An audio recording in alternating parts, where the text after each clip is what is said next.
Hi, everyone. Welcome to Cabaret Corner. I'm your host, Ari Axelrod, and I am thrilled to welcome to the corner today's guest, the incomparable John Bucchino. John's songs have been performed and recorded by renowned pop artists Art Garfunkel and Judy Collins, by theater artists like Liza Minnelli, Patti LuPone, Kristen Chenoweth, Brian Stokes Mitchell, Audra McDonald, by cabaret artists Barbara Cook and Michael Feinstein, and classical artists Yo-Yo Ma, Deborah Voigt, Nathan Gunn, as well as the Boston Pops, the Los Angeles Philharmonic, and the Mormon Tabernacle Choir in venues including Carnegie Hall, the Metropolitan Opera, the Hollywood Bowl, the Sydney Opera House, London's O2 Arena, and the White House. Among his honors are 2 Drama Desk nominations, the Johnny Mercer Songwriter Award, the ASCAP Foundation Richard Rogers New Horizons Award, the Jonathan Larson Award, the Kleban Award, the Los Angeles Ovation Award, and the first annual Fred Ebb Award. He has written scores for the musicals Urban Myths, Lavender Girl, Broadway's A Catered Affair, which was nominated for 12 Drama Desk Awards, and won the New York Drama League Award for Best Musical with a book by Harvey Fierstein, It's Only Life, and the DreamWorks animated film Joseph, King of Dreams, and lyrics for the children's musical Simeon's Gift, with a book by Julie Andrews and Emma Walton Hamilton, and music by Ian Fraser. Some recordings of his work are Grateful, the songs of John Bucchino, Solitude Lessons, and On Richard Rogers' Piano, solo piano interpretations of Rogers' songs on the composer's own Steinway. As part of their Julie Andrews collection, HarperCollins published a children's book based on John's song called Grateful, a Song of Giving Thanks, which was awarded the Parents' Choice Gold Award. To this interviewer, John is one of the kindest and most open-hearted people I have ever met. It is such an honor to welcome today's guest, the enchanting John Bucchino. Hi, John. Hi, Ari. Thank you so much for being here, for doing this. It is my great pleasure. I wish I could actually be there, but all right, we'll do this. So where are you? I'm in Tucson, Arizona. Oh, what an amazing place to be. It is. It is so good, and I feel so fortunate. And I'm with my mom, who's 89. So I am looking after her, as I have been for the last 3 years, actually. She's basically fine, but, you know, she's 89. So. Writing stories. And writing, yes.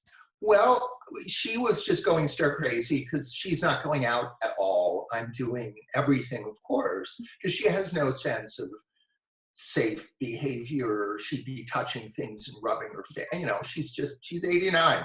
Not to say that 89 can't be more, you know, sort of with it, but she's not.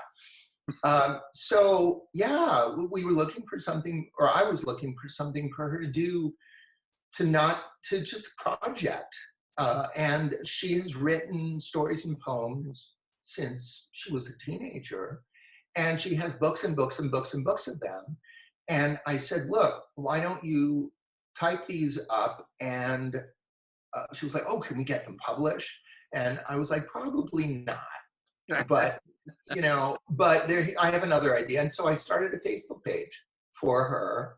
And she's posting, she's got over 200 Facebook friends, and is thrilled. She doesn't know how to work it. She doesn't know, but I show her comments and things every day. And they're amazing. I mean, it's really sweet. It's one of the most beautiful things that I have seen in this pandemic is, you know, seeing the power that social media can have. Yeah. Well, and relatives that we haven't heard from in decades are like checking in and friending her.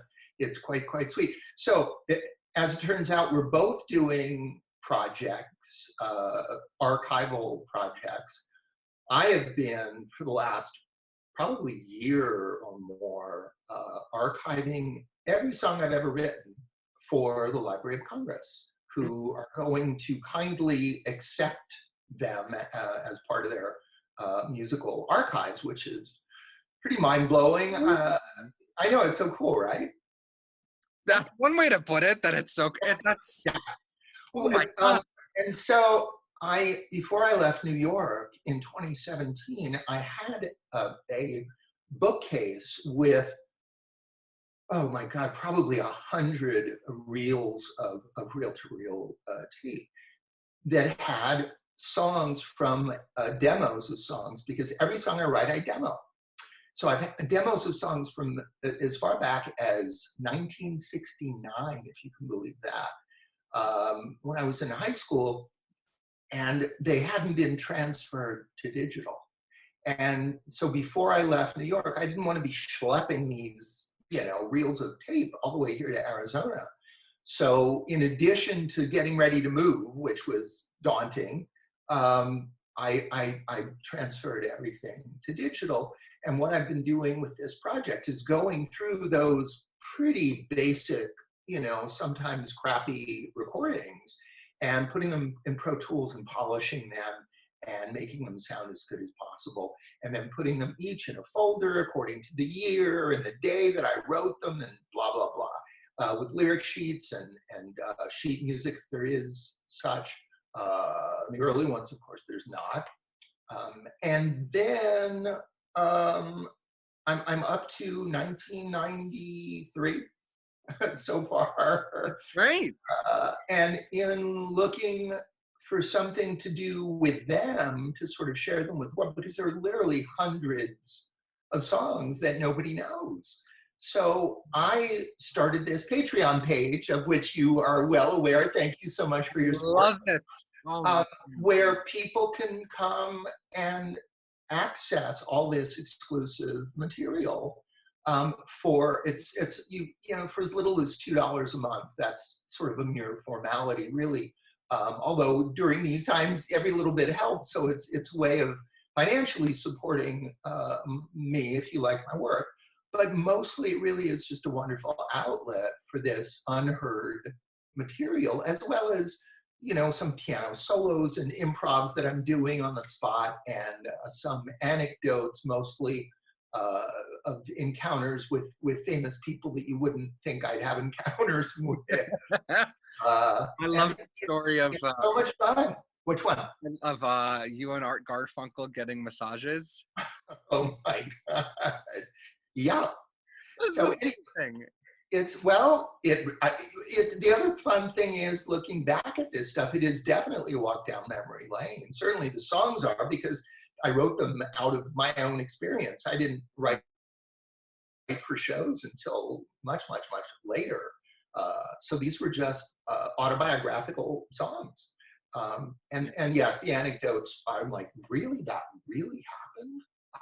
Wow, it's pretty fun. So should anyone listening care to go to my Patreon page, it is Patreon, patreon.com/John Bucchino, one word. And I'll be sure to add it to the show notes. Bless you. Thank you, sir. That was a very long monologue. I'm going to stop talking to let you ask some questions. Monologue as much as you want. No, that's okay. So, I had a very large cup of tea, so look out, baby. All bets are off. I love it. So what does it look like to have the Library of Congress reach out to you and say that what is the process of that like? Well, to be honest, they didn't reach out to me. I reached out to them. Good for you. Because I know a guy who works in the musical archives. In fact, years ago, he gave me a tour of the archives, which just made my head explode. It's like, well, here, I'll just put some stuff together. Well, the stuff that he put together was like Cole Porter's lyric notebooks and the original score of South Pacific in Rogers' own hand. And I mean, just Oscar Hammerstein's lyric notebooks, with crossed off verses, and just like a Mozart sonata, like an actual Mozart sonata, that I had to put gloves on for that one. So anyway, and this is a lovely man named Mark Horowitz, who has written a couple of books on Sondheim and is very close to Steve. And he got my number from Steve originally because I was going to be in Washington to promote the Grateful Children's book that Julie Andrews and her daughter and I did. And Mark said, I see that you're going to be here. I got your number from Steve Sondheim. Would you like a private tour of the musical? Yes, of course I would. So that's how we met, and we've stayed, close. And I called him up and said, I've got all this stuff. Would you be interested? And he was like, yeah. He's like, well, actually, what he said was, I cannot make that decision unilaterally. There's a committee that decides whether it's, something that we want. He said, so I'll turn it over to them. And the really nice thing is he wasn't even on the committee. So he just turned it over to these people and they said yes. So, I mean, it's not like a huge thing. I mean, I'm going to send them a hard drive with a lot of, so, I mean, I'm sure lots of my friends are, Adam Gettle is there, and, lots of people I know are there. So. And you. Yeah. That's. Well, and the best part of it, yes, it's, it's an ego stroke, but actually the nicest part of it is it gives me the opportunity. I'm just making my screen bigger. That's better. Gives me something to do while I'm sequestered here, in sleepy little Tucson. So you said that you've been writing music since you were in high school. I have. How did you get into writing music? What was that like? Well, I started playing piano, believe it or not, when I was 1. And that is because my grandmother lived next door to us in South Philadelphia, and she babysat me every day when my parents went to work. And she had this big old upright in the corner that my mom and her sister had taken piano lessons on when they were little kids, but hadn't followed it up. It was just a thing you did in those days. People had pianos, and nobody had played it. And I just fell in love with it. It was my favorite toy, and I just bashed around on it, and eventually started playing little melodies, and then people started making a fuss, which I liked, which I still like. And so I just kept doing it, and I figure, and I just kept doing it by ear. I never studied, and I still don't really read music. I can't sight read, but it just, if you do something for a long time, eventually, you pick it up. And then, yeah. What was, before there were these software things where you can play and then it transcribes everything. Right. Somebody who doesn't read sheet music, how did you get your music from piano to page? There was no page. I typed up the lyrics.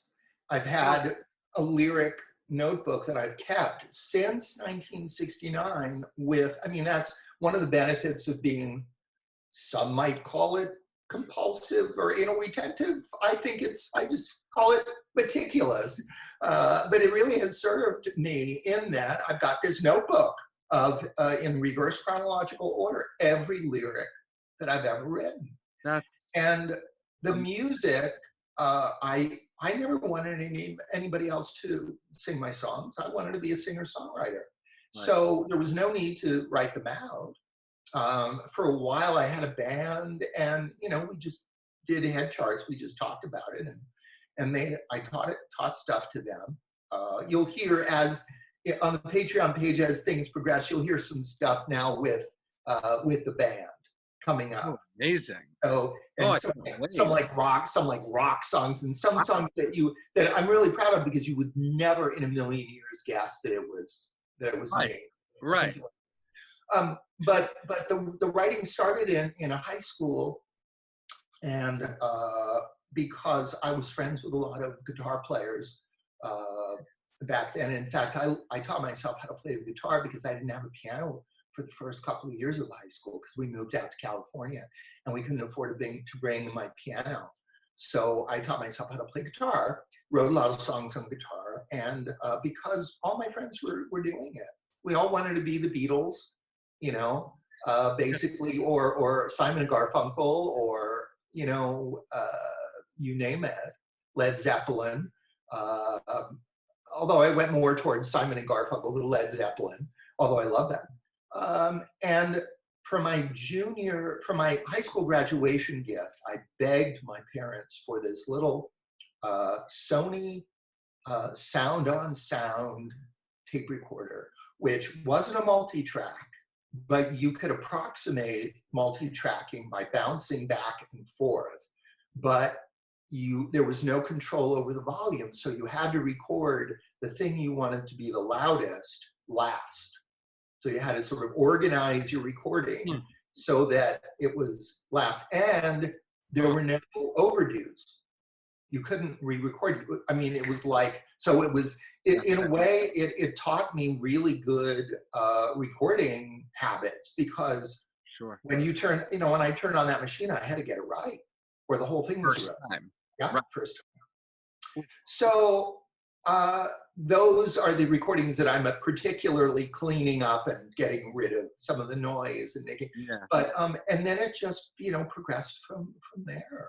And also because in high school I was painfully shy, I was closeted, I was bullied. Music, and especially writing, sort of became my journal. It became my escape from the world. It became sort of my safe place, where nobody could mess around with what I was doing. It really was the only place that I could be fully myself. Yeah. Although I started early to not use specific pronouns. What was that like? What like to not use specific pronouns? Yeah, did it feel I remember I had a conversation with a cabaret artist who is gay, and he said only recently he started using pronouns that were specific to him when singing a love song. And he said that it completely changed how he sang the song, because it felt like it was finally true to himself. What was it like to not use specific pronouns? It was safe, because I hadn't even come out to myself. So, and ironically, it makes those, well, I still sort of do it. So it makes my songs more universally performable by other people. Sure. So it was necessary at the time, and then it was like, I mean, there were several blessings in that whole first sort of 25 years of writing in a complete, an almost complete vacuum, where really nobody was paying attention. My friends, my close friends, and I would perform. I moved up to LA, and tried to, how to get a record deal, really.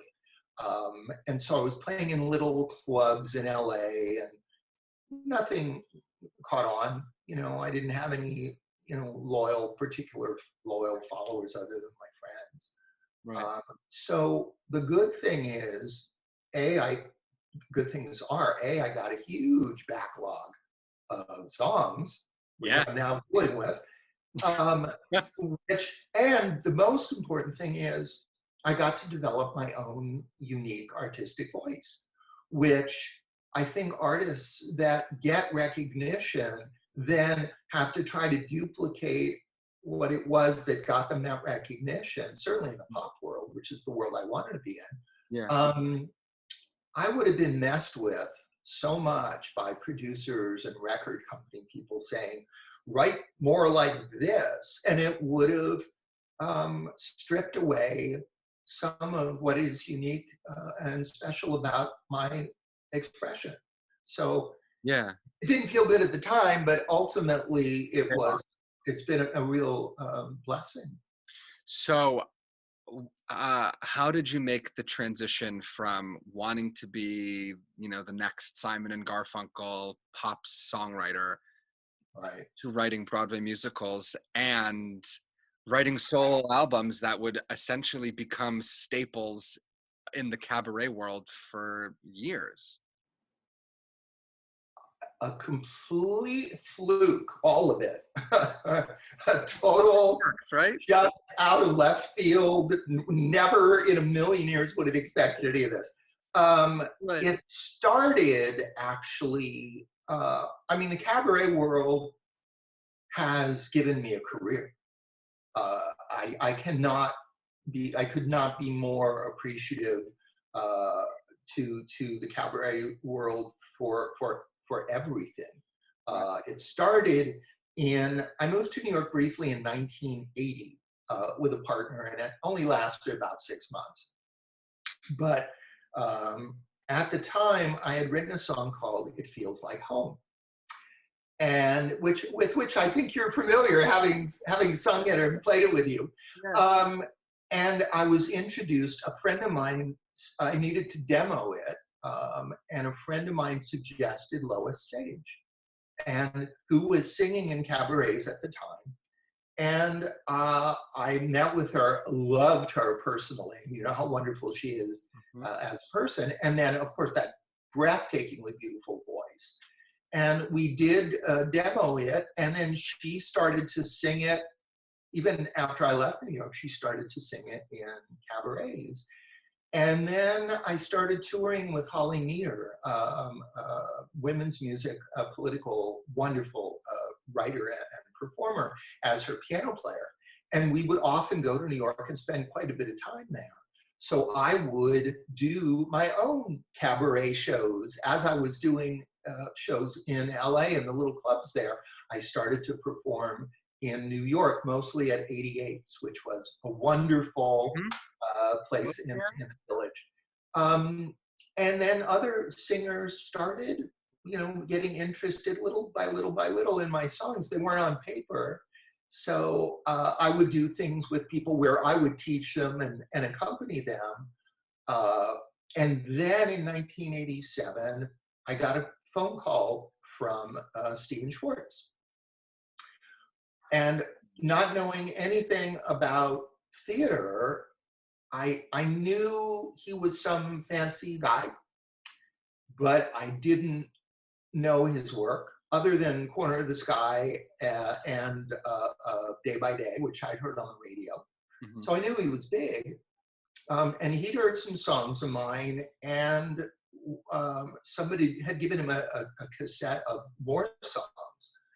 And he called and said he was going to be in LA and wanted to get together. And okay, so we did. I mean, I thought, well, maybe he can help me. At the time I was playing with Holly, but I was also waiting tables, and nothing was happening with my own material. And we got together. I've told the story a lot, but and spent the afternoon playing songs for each other. And wow. I thought, gosh, he's good. this Stephen Schwartz fellow, what a good songwriter. Not bad. And we just became friends. We would send each other stuff. He was in a bit of a trough in his own career. In fact, at the time, he was thinking of becoming a therapist and giving up music entirely. And so I, sort of was his friend through that phase, and then on to, of course, everything, the huge, even bigger success that followed. And he, from the very beginning, encouraged me to think about writing for theater, because he heard inherently theatrical elements in what I was naturally doing. And then through Stephen and coming to New York and stuff, a few years later, that was 87 and 89, I get a similar phone call from Steve Sondheim, who said, next time you're in New York, come over, we've got to talk. And again, I kind of knew who he was, but I didn't really know his stuff. I actually think he liked that I wasn't, like, that I didn't worship him. I was just like, hey, hey, how's it going and stuff. And he said the same thing. He said, you should think about coming to New York and writing for theater. And nothing was happening for me in LA. And so in 92, I moved to New York, which led to certainly an openness. I wasn't in love with theater. I wasn't seeking to write for theater, but it was a door that was kind of swinging open for me, and every other door was sort of closed in my face and locked, numerous times. So I thought, well, if this door is opening up, I mean, these are wonderful people and they're brilliantly creative themselves. So I'll give it a shot. And I wrote a show that was directed by Stephen's son, Scott Schwartz, called Urban Myths. And it was a sort of series of bite-sized musicals, 7 of them, each one based on an urban legend. So I thought it was easy, it was easier to write like bite-sized things rather than it's like maybe somebody writing short stories rather than immediately writing a novel. Sure. And it was a great learning experience. We had one production in Wichita, Kansas in, I think, 98. And then, nothing happened with it. And then I guess it was around 2003 or 2004, I got a call from Harvey Fierstein to do a catered affair. Again, random. Which was amazing. Well, thank you. I would never have, I was terrified. I told him I didn't want to do it. He had to really talk me into doing it. I thought, I am so out of my league here. I mean, this is the first book musical I've ever written, and it's with these people. Holy crap. I think, and this is no offense to any of the other composers who are writing today, I think that the score to A Catered Affair is arguably the most stunning score that has come out on Broadway this century. It is stunning. So if you're watching this and you have never heard of the music, A, shame on you. B, no time like the present. Wow. Well, it's stunning. I don't know that I agree with you, but I love that you said that. And by the way, that was last century. Oh no, it wasn't. No, it was this century. Yeah. You know what? Decade. Yes, it was last decade, and it feels like last century. That's what. All the stuff actually, February feels like last century. Oh my God! Yeah. Oh boy. So, John, you are the biggest Joni Mitchell fan on. Of course. Yes, I am. How did you first hear her music, and what is it about her and her music that you love so much? I missed the first wave. I had to go back and catch up. I mean, I knew both sides now, and I played it in piano bars because I did a lot of that in LA as well. And I thought she was wonderful, but I didn't do a deep dive until Court and Spark. And that just, blew my mind. And I just and then I listened voraciously to everything she ever did and followed her through her whole career after that, including even like Mingus and Hissing of Summer Lawns and Don Juan's Reckless Start, all those ones that kind of lost a lot of people because they got more sophisticated than what was on the radio. But I love I love that level of sophistication. Yeah. And I mean, she's a goddess. She is just one of the most extraordinary artists, certainly alive, and I think ever. She is, her craft is at a level that is maybe paralleled, but certainly not surpassed. And talk about having your own voice, right? So love her. Do you have a favorite album of hers, or a top 3? I think Jira. Really? Yeah. Interesting. And like Jaco Pastorius on bass is like, come on, ridiculous. Amelia, that. I mean, I can cry just thinking about that song. It is. Yeah. I mean, Coyote. I mean, everything. Refuge of the Roads. I mean. So get me. Well, you did get me started, but I met her once. Tell the story, please. Well, okay, try and stop me. I met her. It was the night of the Oscars, and I think it was like 1974 or 75. And I was feeling renegade, and my friends were having an Oscar party, and I was like, no, I'm not going to watch these stupid Oscars. I'm going to go, out. So I got on my orange moped and drove put my little white helmet on, very sexy, and then drove to from Venice, where I live, Venice, California, to West Hollywood, and went to the big gay dance club, which was called Studio One. Huge, cavernous place. And you walk upstairs, and there's sort of an ante-room, big, with like fish tanks and a bar and stuff, and a cigarette machine. And then it opens up into this enormous dance space. So I walked up the narrow flight of stairs into the first room, and there, right across from the staircase, standing by the cigarette machine, were Joni Mitchell, David Geffen, and some other guy. And of course, my heart stopped. And I kind of stalked her for like, half hour or 45 minutes, and just like found different angles to get closer without being obvious.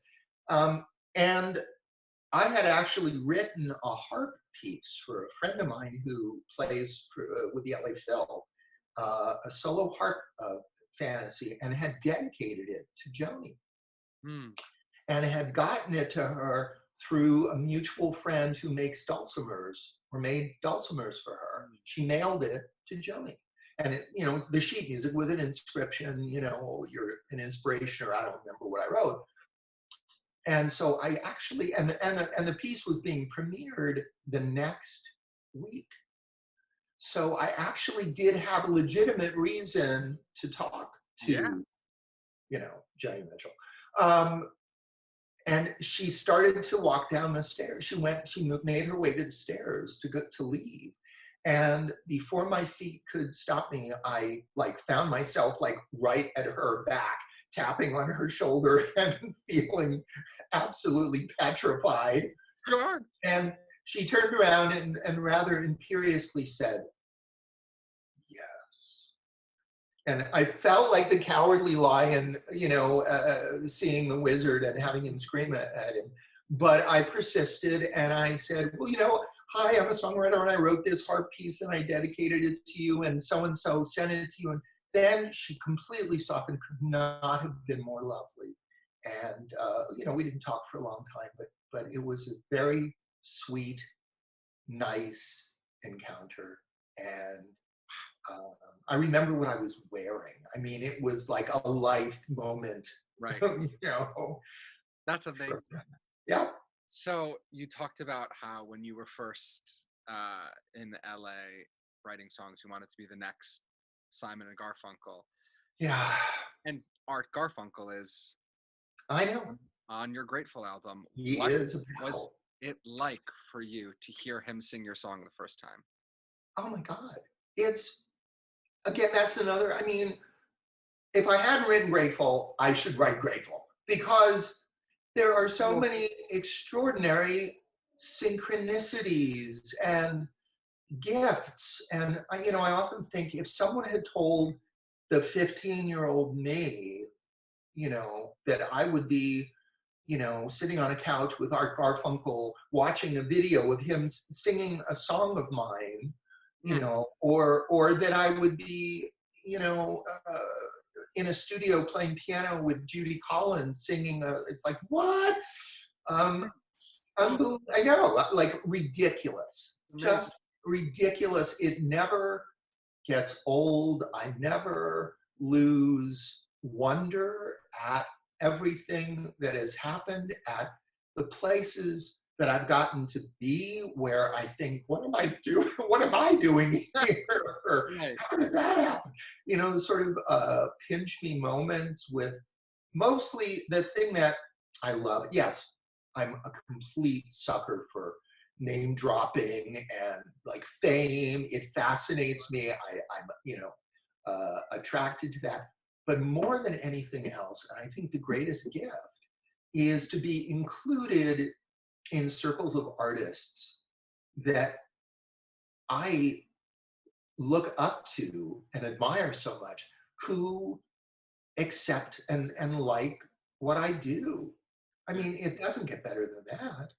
No, it does You not. know, I mean, and I've often thought about this. Given the choice between huge commercial success, where perhaps you would have compromised a little bit or whatever, and not compromising what I do and having people who I admire, a much smaller group, but having people that I admire treat me like a peer, Yeah.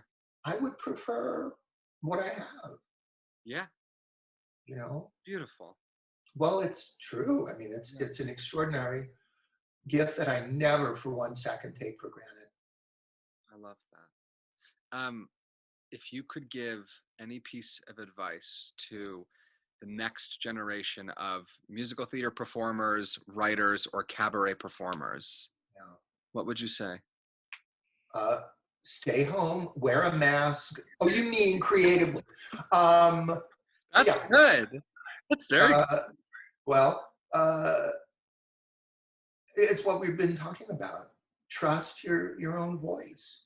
You know, that with something that I've discovered is that in going as deeply as possible as you can into your unique, once in all of human experience, your take, the you-ness of who you are and how you perceive things and what your creative voice is. The deeper you can go into that, you would think that it's going to be, that it's like ego, or that it's going to be, oh, it's all about me, me, me, me. But the wonderful, beautiful, fascinating thing that I've at least discovered is, for me, the deeper that I go into the personal, the more universal it becomes. So I would say, go dive deep into your personal expression, embrace the quirks, because the quirks are what define you. And if you weed those out, you're turning what is an extraordinary, unique cheddar into Velveeta. Don't do that. Just go for the cheddariest, not that it should be cheesy, Right. mind you, but, the most unique voice that you have, treasure that and express that, look at the people that we admire, Steve Sondheim doesn't sound like anybody else. There are a lot of people who give up their individual creativity and think, well, that's what good writing is, so I'm going to write like that. No, that's what Steve Sondheim's good writing sounds like. Your good writing sounds like something else. So find that. Yeah. You can aspire to that level of artistry and craft and brilliance. I mean, who doesn't? But don't try to do that. You're only going to be a second-rate him. You can be a first-rate you. Right. Ooh, I love that. End of sermon. Thank you. All right. Now pass the collection plate. I have one last question. It is my favorite question on planet Earth. Ask my God. Gee, look at the time. I have to go. If you could invite 5 people to dinner, oh geez, living or dead, who would you invite? Holy mackerel. God, why? I wish you would have given me this in advance. Well, Buddha, Jesus, Joni Mitchell, of course.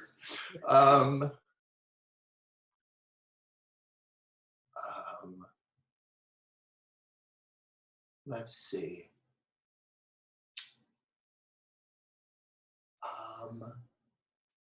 Van Gogh. Really? Yeah. Wow. Why is that a surprise? No one Oh, ever said that before. I love well, come on. Well, he's my favorite artist. Um, so I've got Jesus, Buddha, Joni, uh, Van Gogh. Van Gogh, Vincent, and one more. Damn, who could it be? This is hard. Let's see. Oh my gosh. Probably like one of my friends so that I could share the experience with them and we could talk about it afterwards. That's great. I have a friend, a dear friend that I just adore, and I think I would invite him just so, like I said, we could process what happened at the dinner afterwards. I love that. Well, John, thank you so much for Oh, doing you're this, welcome. for being here. Enjoyable. Thank you so much for asking, my friend. You kidding? How are you doing? Are you okay? You look wonderful, and Thank you. you got a lot of books. You got a lot of books to read back there. That's good. I'm at my parents' home in Michigan, Oh, so this is all. nice. Are you there for the long haul? No, because I really miss New York, so I think I'm going to Mhm. drive back at the end of May. And I Okay. just moved into a brand new apartment. Oh, I'm no. paying rent for a new apartment. Oh, Might as well no. enjoy it. Yeah. Might as well stay at home in Yeah. my new apartment. So, All right. but Okay. in the meantime, I have all of these books on the Oh, Kennedy and the Holocaust to read. well, that'll put things in perspective. Oh boy, won't it? Whew. Well, Well, thank you. It's really fun. And all you watchers and listeners and stuff, stay safe. I hope you're well. I send you all good thoughts. amazing. Thank you, John. Sure.